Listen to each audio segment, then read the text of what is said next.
So yeah, it's new and shaken with you. It's been a very odd, weird summer. Has it? It has. At least for me. I don't know. Like, especially the heat. I can't take the damn heat. But the heat. My God, the heat. Then get out of the street. Is that the expression? If you can't, yeah, it's if you can't, that's something. I don't know. Cook an egg on that street. Cook an egg on that street. You just fry it right up on the hood of your car there. Yeah. But this whole idea of passive entertainment versus active entertainment, people always bring that one up to me, and I've always thought it was like an interesting justification for what people put in those categories and how they separate it. I've always found that line to be rather blurry personally, but is that what we're talking about? Yeah.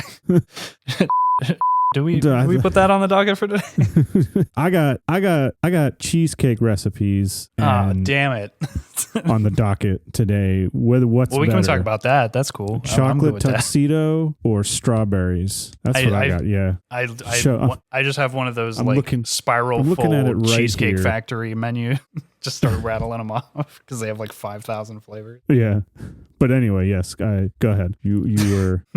I have a notepad, but it's blank. So it's all cheesecake recipes. It's all just cheesecake recipes or cookie recipes. Ooh, well, what kind of cookies? Chocolate chip cookies, snickerdoodles. Sold. You hit two of my favorites right out of the gate. Sold. Peanut butter blossoms, double chocolate chunk. Oh, macadamia nut and white chocolate. Macadamia nut and white chocolate in one cookie. Yeah. Ooh, okay. The garbage M&M cookies, garbage cookies. Yeah, garbage cookies, an interesting one. Yeah, just throw it all in there. Oh yeah, it's basically just chocolate chip, white chocolate. It's like all the toppings just thrown into one.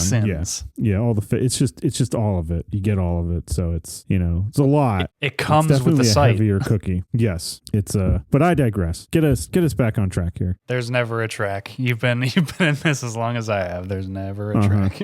But yeah, so this idea of passive versus active entertainment. I've met a lot of people who would just throw things on and then they're nose deep in an iPad for the duration of whatever they're, engaged in, and they can deal with it just like listening to it like an audio show totally in the background. And I, even for stuff like I'm even like the most lukewarm engaged with, I still need to like actually watch it. I can't split my focus like that unless it's something like Seinfeld that I've seen a billion times and can literally just put it on in the background because I have like most of the lines memorized as it is.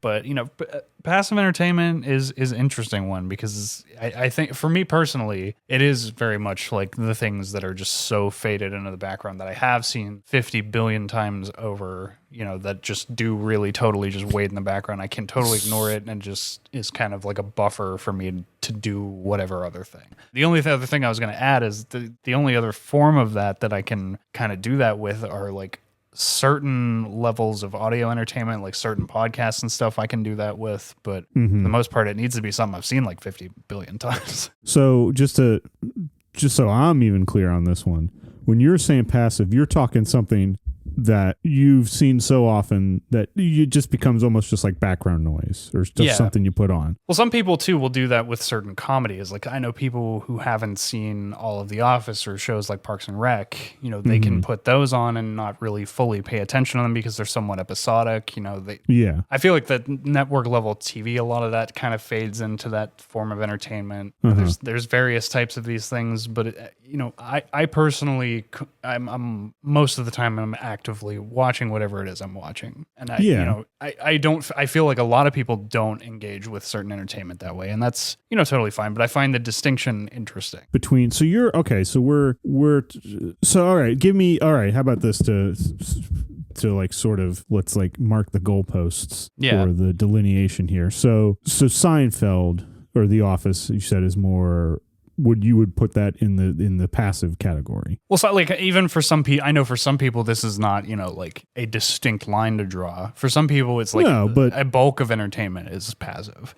But let just to just give a few examples here so we can like any like network TV comedy. A lot of times, like anything that's episodic and people don't have that direct narrative engagement extending over like long arcs with like seasons of TV where every season is it's kind of its own story. Okay, so episodic versus serial is kind of I mean, and like I said, it's not always that clear cut for everybody.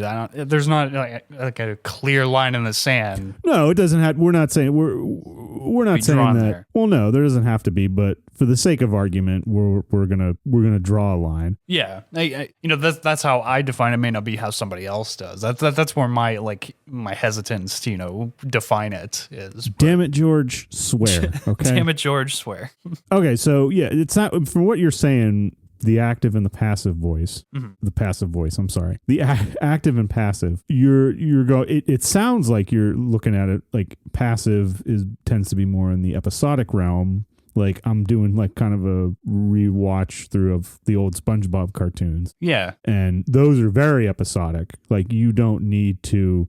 Each one is its own island. Yeah, and most cartoons, at least from like our childhood era, were definitely the character. Like, something would happen, whatever the end result of that episode was, it's like the button is reset each episode. There's no ongoing consequences between each episode. Well, interestingly enough, I listen to the guys who do It's Always Sunny. They have their own podcast and they talk about a lot the cartoon Looney Tunes nature of coming up with the idea of the show. Is like, how cartoonish do we want to get with this? Like, 'cause, like there are episodes where like they break bones and have like situations that would have for any normal human being like long-standing implications. Yes. And they talk about that a lot, and I've always found that interesting about like looking at it from like an outsider's perspective to that show. Is like there is an element of like Looney Tunes and cartoonishness to it, and it's they do kind of just throw caution to the wind in terms of like the implications for the characters, because if they grounded them in any kind of reality, they wouldn't be as followable week to week. They like if they ever had to deal with the real ramifications of their actions, they would be truly reprehensible people. Yeah. Oh yeah, absolutely. All the things they've done. I mean, they'd have been either dead or in jail at this point. Yeah, like long ago. I would imagine. Like think of some of my favorite episodes of that show are like the courtroom dramas or like the simulated courtroom dramas, and it's like them just trying to fit into any kind of rational society ever. Are always just like the funniest material. Or at the very least, Patty's Pub, their bar would have been shut down ages ago and bought out by someone else. Yeah, or they definitely would have not gotten an award. Yeah, absolutely. For best song. Okay, so we're kind of looking here at what active? What would you classify? What would be what's like your go-to active example? So if I go to like the hardest example I can think of is like a movie that encapsulates me and that I need to peer behind the veil, and then I end up doing mountains of research after the fact. Like it's like just the experience of watching said piece of entertainment is just the tip of the iceberg. It like goes so much deeper beyond that I end up with composition books full of stupid notes, and just no sane human being would ever dive this deep into that material. That's like my pinnacle form of active entertainment, where it's like it lives with me for months beyond the fact. So does it have to be a movie, or no? It could be anything. It could be a book, could be a graphic novel. Especially like pretty much any video game I pick up at this point that I finish, that I take the initiative to actually follow through to its finish line. If it's engaged me up to that point, it's pretty much in that category. Yeah. So would you? So yeah, there's a lot. So Dark would be a very active. Yes, Dark would be probably near the top of that category for me. Yeah. Okay. So when we're talking, so what made you, because when you said passive versus active for this, at first I thought maybe does he mean passive or active voice? So this was an interesting. So yeah, like that's the other interesting thing, is because those terms are used for so many different things. I was looking at it purely with like how people consume entertainment. How people consume it. Okay. So more of how deep do they go, or how far do they take something like, or how, like from a viewer's perspective, it's like how deep does your engagement go? Is it just something that you throw on? It just happens to be on TV and you're barely even paying attention to it? Or is it, you're sitting in front of it with Charlie and you're mapping out Pepe Sylvia? You are now the head of a cult that worships this show. Exactly. Pepe Sylvia. And I've seen it. I got boxes of Pepe. Care? I'm knocking on a door. Care? That moment is just, it is so identifiable. Ingrained in. Okay, so that's an interesting thing to look at? Like, I mean, do you think one is better or worse off than the other? No, I mean, like, obviously entertainment is there as an escape, and to whatever degree you take that, or that whatever that means for you as an individual, can be a vast array of things. It's just. I guess I should have said, do you prefer one over the other more than it depends. You tend to find yourself enjoying the deep dives or the just sort of the shallow, lazy river kind of float down, Depends. Honestly, it's I have purposes for both. If I'm actively doing something and I need something just kind of lightly distracting me in the background, that's what passive entertainment is there for. It's just as a light distraction and a light kind of take your brain a little bit out of what you're doing. And whereas active entertainment is I need to fully consume my brain with some insanity and dive into something that nobody else would bother. Okay, so it's a matter of the challenge too that the creator, the author is giving you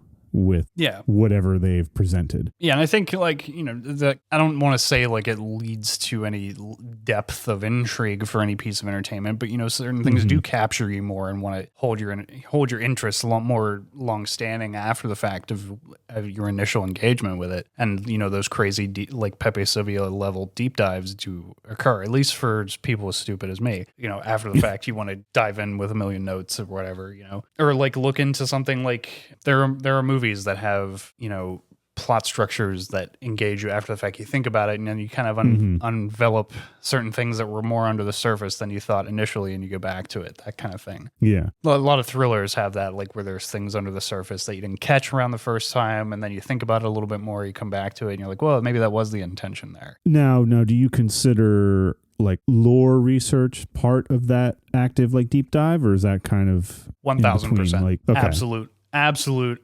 active entertainment? I just my personal opinion. I wasn't again sure this is entirely like conjecture, like there's no books written on this. We're getting your idea, your perspective, your thesis. This is like fringe level. Sorry, man, stake out your territory. Stake out your territory here. Nah. No, that's the point. You gotta pick something. Gotta pick a lane here. Yeah, pick a lane here. Okay, I'm just trying to make sure I am grasping, and I think I'm starting to get it here. Yeah, a bit of your. It's one man's interpretation. It can be a lot of different things. This is just how I've always seen it. Like there's like it's like a spectrum of engagement for how deep as a consumer of entertainment you would get into, like there's, like we said, like there's a lot of the times it's like the daytime comedies, even some of like the 8 p.m. dramas. Like I know, like maybe this is hardcore, like dating myself into like the days of cable entertainment, but like like the 8 p.m. dramas that would come on, like I remember there was always stuff like How to Get Away with Murder or like Desperate Housewives, like those kinds of shows that like they go on for X amount of years, and it's they hold a captive audience for that long, and people get on that ride, and then they fall. They're there every Thursday or Wednesday night at 8 p.m. when it's on. Yeah. Which is there even a show like that still now in term, like I guess there are. There's tons of them. I know a lot of people are still on, I don't even know if it's still on, but on the train of Nathan Fillion's The Rookie. There's a lot of cop shows. There's the Chicago Med, the Chicago PD, like all those shows. Well, yeah, and I feel like the procedural has been around, is like, well, I mean, it makes it's the perfect formula, the framework for a TV show when you constantly have to crank out 45-minute episodes, 40 to 45-minute episodes every week. Well, not every week, but for a 12 to 24 week span. Yeah. And it like a lot of the times it is like that long of a span. Like, you got them for that whole hour, but then on top of that, like, a lot of drama, like the Netflix shows and stuff, like they'll run like 13 episode seasons, like 8 to 13 episode seasons, depending. They're typically on the shorter side compared to like these network shows, which will run for sometimes 23, 26 episode seasons, it's, and then that, like, they'll really hold people like through an entire season of the year, week to week. I'm just trying to think. So looking at what you've said, I'm thinking that at the moment there seems to be a lot more passive entertainment, and I'm kind of taking this a little bit further, and maybe this isn't what you're intending, but do you consider things like social media form of this passive? Yeah, see, that's like opening an entire other category of this. Because I mean, I would say that would be the far like final end of passive entertainment, because and that's probably some they hold you for 15 seconds and you're out. Yeah, and then that's it, and there's like nothing beyond, depending on what the subject is. Now, if you're like watching something that's like, if you're watching something on YouTube that's like a 20-minute video on how to carve a masterpiece out of wood, or like an ice sculpture, or how to build a retaining wall, or something scientific or historical, I would say there's more of an active participation there. Yeah. For something. So it does depend a little bit on the subject matter, but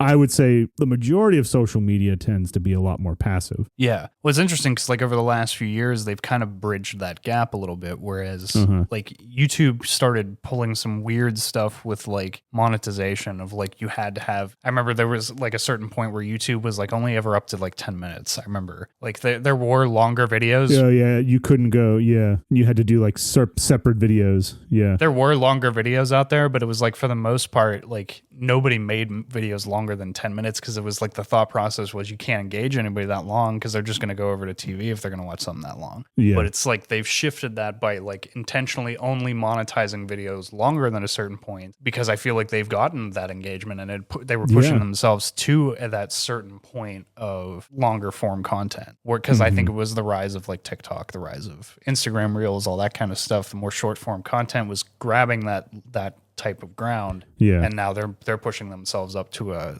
higher level. It's very interesting. I mean, I watch a lot of with YouTube. On YouTube I watch much longer videos than you would on like an Instagram or TikTok or what's the other one I'm forgetting. Isn't there another one?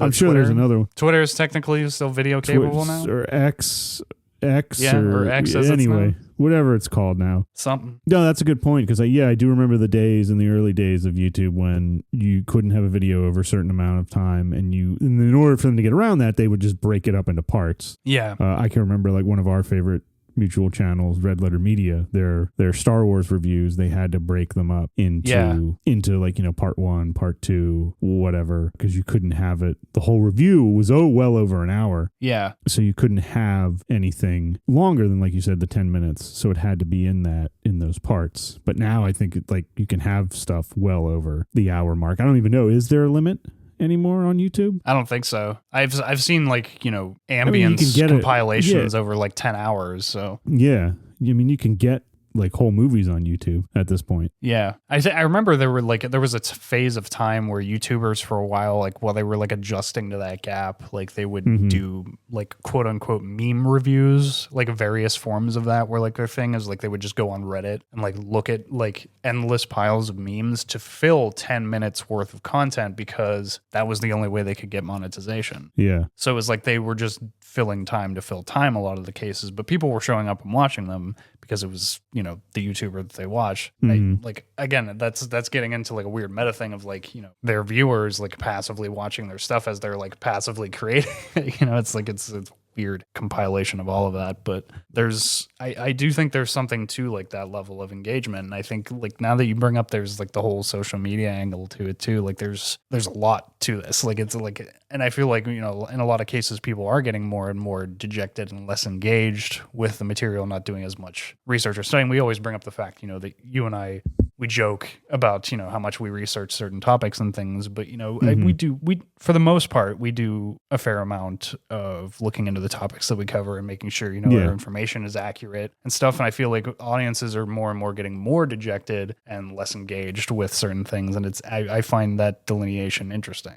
Well, yeah. And it's also I notice a lot of things that I'll see on, if we're just talking about online content, not even that, no, in like certain across all like mediums, that have any creative mediums, I'll see like movies, books, TV shows, certainly social media. Remember, we always talk about the cliche, right? Yeah. And which is a big one. yeah, and that just seems to like it gets to the point where it doesn't even the original intent of the device in the story is gone. It doesn't its original purpose is no longer there. People are now just doing it to do it. When you consider just the mass level of quantity of content that exists, it's like how do you ever possibly have an original thought anymore, because it's just a floodgate coming out now. And it's like, well, an old one, a classic older one that I can think of when we look at film or like music videos back in like the 90s. I can remember one of the big cliches was to have rain in your video or in your film. It didn't matter when, we just got to put rain in there. And you go back to like the earlier, let's say, classic movies and stuff like that. There was a purpose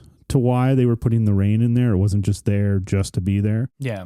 When you think like probably one of the biggest, Singing in the Rain, Gene Kelly, like there's a reason why they did that. And then you look at like years later, people just, we got to have rain because it worked in this one. So let's just do it. That's why. Or a more recent example I could say would be how Marvel started the whole universe movie, the cinematic universe idea of let's have the movies meet up with each other and have it happen across this. And then the old team up, as it were. Yeah. And then all the other studios like, this is popular, we got to do it. So you have DC throws their thing in. Universal tried the monster thing, that went kaput before it even got out the gate. Yeah. And that...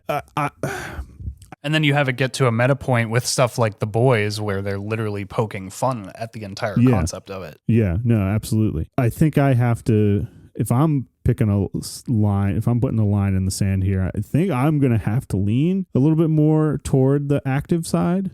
And that's not to say things like Seinfeld or Always Sunny or even SpongeBob that I mentioned before, for that matter, necessarily aren't active in some ways. Because if you think about how what makes them so good is because of what's going on underneath the surface of some of the episodes. Yeah. You have like that more overarching theme, and it's not just, boom in and out. Yeah. One episode at a time. The nice thing about the boom in and out is, you can kind of go in for 2 or 3 episodes, make an evening of it, or you can just do that one episode and be done. That's the advantage of the more passive form. Yeah. That entertainment, you don't have to, you really have actually more of a level of control where that's concerned, because the more active entertainment, you're kind of at the mercy of how deep that's going to pull you in. Yeah. No, you certainly don't have to rack or break your brain over a more passive form. Yeah. I guess I look at it as, I was going back to that whole cliche thing, is like how many times, like how you can like take the audio of someone else's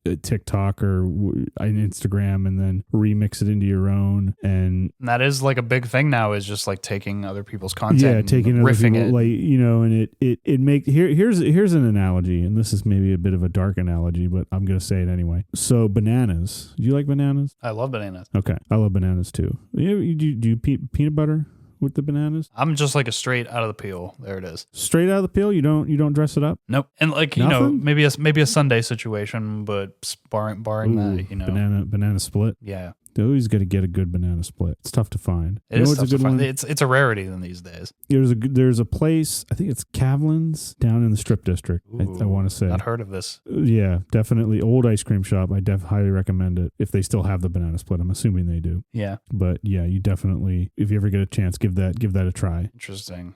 But yes, so my banana thing here is, so genetically, all the bananas we eat are clones of each other, or so I've seen or been told. Interesting. They are genetically clones. And it's in fact not, we use, I think it's called the Cavendish banana.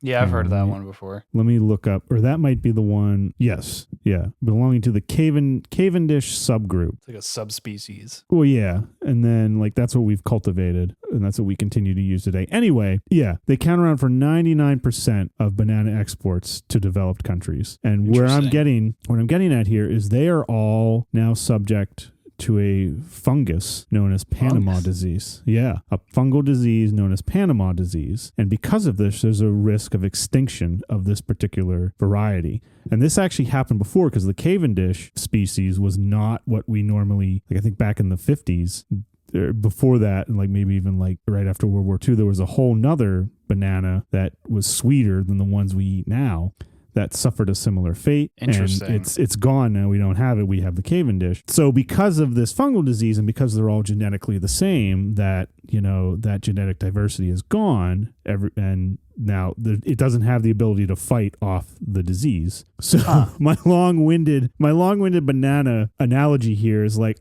I look at that when I think of when it comes to a creative aspect, when we talk about passive or active, and you get people doing the cliches, doing the same, just taking something someone else did and remixing it. They become genetic clones of one another. Yeah, I mean, yeah, in a sense, but like, is this why sometimes it can be so hard to find, to really find something you fall in love with and get hooked? I've noticed lately, and now credit, we're older now, so we've been exposed to more things. Yeah. Like we're not, it's when you're younger, you're learning something new almost every day. You're getting new experiences. And as you get older, you've experienced a lot of stuff. So it's harder to find those genuinely, new things unless you're like trying something for the first time, like snowmobiling, skydiving, or robbing a bank. Don't rob. How many banks have you been around? I don't know. Not many, because I still don't have any money. But I wonder about that. Like, I think that's one of the things that turns me off sometimes about certain things like Instagram or social media, because I'm like, like it takes like the context out, or like sometimes I'll watch like people doing like reviews sometimes, or like watch they'll do the watch this thing, like watch reactionary watches to like movies or certain things that I'm just like, damn it, I can't do this because I've seen these so many times. I think I mentioned it too, how certain things are more known now for their memes or their social media counterparts than they are for the actual thing that had happened. One that's just coming to mind is like, "Are you not entertained?" from Gladiator. Yeah, that's which just, now that's we're getting another Gladiator. Yeah, we're getting another Gladiator because of that. But I feel like, did anyone, because of that, do they know where it came from in the original Gladiator movie with Russell Crowe from 2000? And do they get what's happening in that scene? Like what he actually is saying to the crowd when he shouts, after he throws the sword and he's just killed everybody. He's like, "Are you not entertained?" Like, the original meaning behind it, I feel, gets lost. And that is sometimes where I worry about like passive entertainment sometimes. If there's maybe too much of it, or we're just not, I don't know, we're not being as not championing. Yeah. Anyway. As many active, we're not getting behind more active works. I don't know. I know I'm on a soapbox here. I'll get off. I'm in for it. Yeah, like I said, I'm more on the active side. I'm more for, even if it's just like, even if it's just something simple, or like, tongue in cheek, like I said, like the SpongeBob episodes. There's some, you look at those original ones, there's a lot of good things like happening. Like, they're still funny to me to this day, at least the first couple original seasons. Yeah. Well, me personally, as somebody who loves to research things, I'm obviously in that camp as well. I love to dig in. I love stuff that challenges you and really makes you work up in the entirety of a composition notebook to try and decode it. Like, that's my forte. But at the same time, I recognize that more passive forms of entertainment are way more interesting to groups of people, and definitely by that token, like, obviously not everybody loves to dig in and like get crazy deep with something. Like, they just want to get surface value jokes and laughs out of it, and that's it. And that stuff has the more social angle. Like, obviously, I have had more conversations about things like Seinfeld, like Parks and Rec, like The Office, those like short form episodic shows that have gotten great laughs out of people. I have had probably more conversations about that stuff because more people are interested in that stuff. Yeah, well, I don't know. It's like kind of going off more of what I was saying. I still would put, even though they're episodic, I still would put things like The Office and Seinfeld and Always Sunny, like All in the Family, older shows like that. I still would put them more in an active for me. Yeah. Because I just saw not too long ago, just today, I saw the episode of The Office where, I forget the title, but Michael is called to, the corporate sends him a limo. Yeah. Essentially Dunder Mifflin is going under. And he like calls Oscar in to, and they kind of used like their branch, the Scranton branch is the only branch that's working. But that episode, apart from all, like a lot of the humor of that is the awkwardness of the real life situation, you know, and the fact that they're going against like what you would not normally do in the office. Same with Seinfeld. Yeah. You know, we've talked about that so many times, like how often I saw the one today where Kramer is mistaken for being, you know, mentally challenged by I love that. That one's so great. You know, it's the Jimmy episode, you know, he refers to himself in third person the whole time. Just that it takes one like with that Larry David mentality, it just like it's that one atypical, like an abnormal element to a very normal situation. Yeah, and George gets out of a problem at work with Steinbrenner because he starts using the third person. He's like, why would George steal from the Yankees? Yeah, like there's as past. I definitely I agree. Like I don't have to do a dark deep dive like I would. Yeah, or I don't have to do a Memento deep dive. There, I see where you're getting at though with like the grand scope of those shows. There are very like studyable deep level things in there for sure. Or I don't have to do a Space Odyssey deep dive. You know, they're not as demanding to the mind as like certain other things are, like you know, reading like War and Peace or the Brothers Karamazov, stuff like if you're going into like the Russian novels, you really got to think about what's happening. But there is still, I mean, if I compare like those shows to, like I said, I'm not trying to trash on social media, but I've lately become. I mean, that's if anything if that's fair for, I think it's fine for like social media. Well, yeah, to me that is mostly surface level, depending on the subject, but a lot of it. Oh, it's 1,000% surface level. Like that's it. That's all you get. So, but I still see what you're trying to say is like, you know, it's definitely something you can put. The passive stuff I tend to put more on the back if I just want it. You know? Well, like too, I said, to get into that like delineation just a little bit, like I also put like all forms of podcasts on that too, except for like some narrative things, like obviously except for this one. no like I hope that like I have crafted something that you can put on the car and it will fade in the background a little bit, like, and maybe give you some thought-provoking elements to it, but like to get a little bit meta with it for a second, like I do generally consider what we do a passive form of entertainment. Mm-hmm. Like it's something that maybe gives you a few thought-provoking points, but like for the most part, we're not something that, you know, you we're certainly don't not devote your entire life to decoding. No. Like, so yeah, like I do think that there is an interesting, like obviously, like we said, like in our particular case, like there is a difference there. It's like it's not something that you're going to go in and dig apart every weird thought that the two of us have ever had. Like, but you know, and there is also there's a little bit more to it. Well, yeah, there is like a nourishment to some of that passive entertainment. Yeah, because like I said, because that's what I'm watching now, just for that exact purpose. Watching the old SpongeBob, you know, cartoons. Yeah, I find it nourishing, or like, you know, soul nourishing in the sense, and like, you know, almost like a refreshing hot tub, you know, dive or something, you know, something along those lines where you've been diving in hot tubs. Yeah, don't you ever dive in a hot tub? That's how you get swimmers there, man. I had that once. And let me tell you, it's not fun. It's not. But trying to pop that water out of there. It's the worst. But no, there's definitely something with what you've mentioned, that passive entertainment. I almost feel like I need like a third thing here, you know, like it's the triquetra, the third angle of. I need an alternate world here. Yeah, it's that third alternate world. You gotta have Tannhaus's The Clockmaker's third. He's the answer. He's the key to all of this. Mm-hmm. Well, no, and some of the stuff that we quote a lot, like, you know, something like Rush Hour. Yeah, I find a lot of like there's a lot of movies that I would classify it. You know, people always say like the summer popcorn blockbuster. I find a lot of quote unquote summer popcorn blockbusters to be very passive entertainment. You go in, see it in the theater.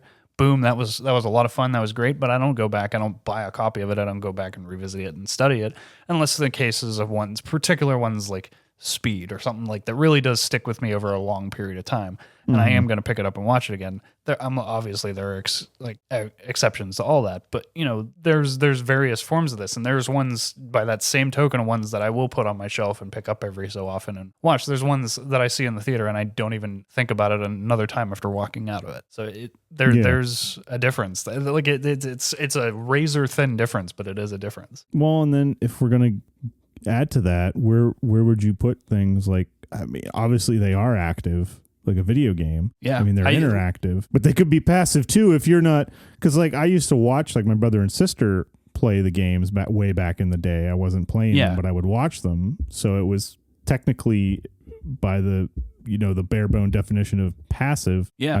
I'm just watching. So like by this specific delineation, like obviously like there's a whole other layer beyond that of, like you said, interactive, where it's like video games by their very nature are quote unquote active form of entertainment, but it's like I look at it like this specific delineation by the title of this episode, like what is your level of engagement as a consumer with that piece of entertainment? Is it just something like you pick up off the shelf or you just have on in the background, or is it something you're sitting there eyes glued to the TV, fully engaged, and it lives with you for a couple of days minimum after the fact? Yeah. Well, like you're having conversations with it, you're talking about it. It's living in your mind, quote unquote, rent free, as some people will say. Yes. So it's almost more of how much of an impact do these have on you? Because I can think of like, certain video, like we've talked about two of my favorites on here, Resident Evil and Tomb Raider. I still will occasionally play them or, look up stuff on them. Games like Elder Scrolls,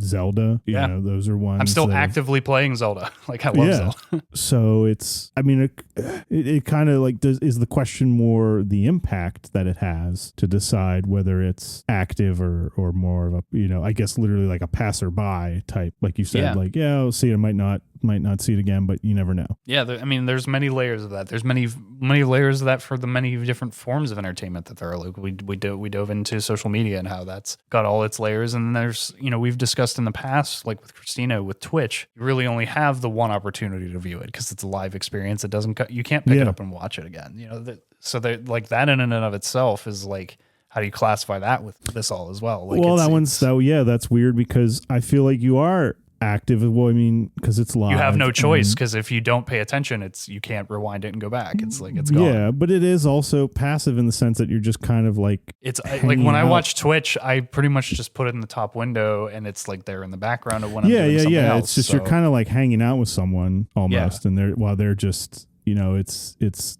noise. Like I admit I watched a lot of it during the pandemic because it just felt like someone else was here with me. I wasn't by myself completely. Yeah. As terrible, as pathetic as that sounds, but it was just nice to have like, oh, I got a live person. Well, honestly, that is relatable. I mean, we were all pretty isolated during that time. I mean, you're not alone in that sense. Shut up. Anyway. But yeah, no, that's interesting because that one's an interesting case study because you're encouraged. It's encouraging you to be more active and like, enter the fray that is the chat room of Twitch. But weirdly enough, it like becomes the most passive form of it. Yes, it becomes very passive though. It's like it's kind of like both polar ends of that spectrum in a way. Yeah, no, definitely an interesting concept here. Yeah, it's one that's like kind of ruminated in the back of my head. I've thought about it for a long time. It's like there is like a clear, like I don't even know clear, but like a quantifiable spectrum of how we engage with these things that we get either so obsessed with or just like have a footnote in some form throughout the duration of our whole day. As we be it a podcast, be it whatever. Like I've definitely like for instance, I brought up the It's Always Sunny podcast. I had like weeks on end. I just dove into that show and like. I had it on in the background, through commuting to work or coming home from work or, completing a task, it just, and then the thing just like stays with you all day, but then it's like mountains of nothing because it's just like B parts of like these episodes and little anecdotes, like Charlie Kelly talking about the jar of teeth from Danny DeVito on set, like, just mountains of nothing to just like fill the void in a lot of ways, like for stuff like that, where it's just like much like I was just going to say, much like the one episode where Charlie and Frank are getting stuff from the dump, and they just put so much in the room that they have to sleep outside on the street because they can't sleep in the apartment anymore. Exactly. And like, so in the complete other end of the spectrum, you find something like Dark, and then you completely just spend years of your life taking notes on this stupid show. Yeah. It is kind of nuts, like the dichotomy of like how deep you can get with something or how flippant it can be as part of like, your day. Well, it definitely, I would say if we were to create an equation for this, activeness, if we say A equals the amount of impact, the amount of impact that a certain work has on you, and maybe the level of engagement that it demands too from you. It's tough to say. Like I said, a lot of stuff on social media does not demand, like some of it can just, just mindlessly scrolling away. Yeah. So I don't feel like that ever necessarily demands a lot of engagement from you, and the majority of that does not impact me. Now, certain ones have been funny that they've stuck with me. I know there'll be ones that we still talk about, like Uvu Jabber. Uvu Jabber was still one of the greatest things I've ever heard in my life. I never went to Uvu Jabber. Yeah, it's just incredible. But yeah, and then other like shows, the activeness value I think would go up. Certain shows definitely have impacted me more, demand more level of engagement. Yeah, and things like for me, like Lord of the Rings is like top of the activeness scale for me. But you could also agree that the stories of that are very simple. I mean, at least in the cinematic sense. Yeah, absolutely. It is interesting. I don't know if it is 100% quantifiable, but no, I mean, I don't think it is. It's thought provoking to think about. Just trying to figure out if we could do it is sort of the nature of the episode here. Yeah. Like, is it possible? What are some of the shortcomings or things that we're missing? Like I've had certain episodes we've tried like this before, like memetics and stuff. It's not like totally quantifiable, but I'm by God, I'm going to take a stab at trying to get some conversation going on it. Yeah. So I don't know. I think it's an interesting thing to take a look at. We spend how much time, devoted to, obsessing over whatever these little things are. And everybody has their shows, everybody has their movies they like, their books, their video games, whatever it is. And if we're going to spend that much time, I think it's worth at least, taking a little bit of a fine tooth comb, picking through them. Well, how much of a spectrum is there between like the levels in which we engage with these things? And I don't think it's hurtful to, shine a bit of a light on. No. Well, and I forgot to mention books as well. I mean, those are a very active medium of art. I mean, because you have to read it. Like if you're going to commit to like in this day and age of like going through and actually like reading through an entire book, like I know for me anymore, it's like I have to have a lot of interest in a book to really commit to reading the entirety. Oh yeah, because you have to do the work essentially, because what you're doing is essentially what a computer does to a website. It's taking the code and creating the website, the browser. That's what books are. Like a book is an encoded story using words, and the words are then you read the words and then you create the image in your mind. So there is a sense of work involved through that when you're reading. And that is definitely an active, from my opinion, more active form. Absolutely, like it takes a level of commitment to get on that, and for that, when you do, you have such a more intimate level of engagement between author and audience. Yeah, in that sense, so that in a way that no other medium really has, in my opinion. Yeah. So it's interesting, and there's a lot of layers to it, and a lot of layers to all forms of entertainment. Obviously, that's a very broad stroke, sweeping glance at all of this. But I do personally, I find stupid things like that interesting, and I find how, like, in any way you look at how people engage with entertainment, I think that there's a lot of layers to picking that apart, and how obviously, that's both going into the avenues of writing and the avenues of production. That's something that's really captivated both of us. So, I think there's a lot there to be dug apart, and I could go off on weird, nonsensical topics like this for hours. Yeah, no, it's definitely thought provoking. The more you get into it, yeah.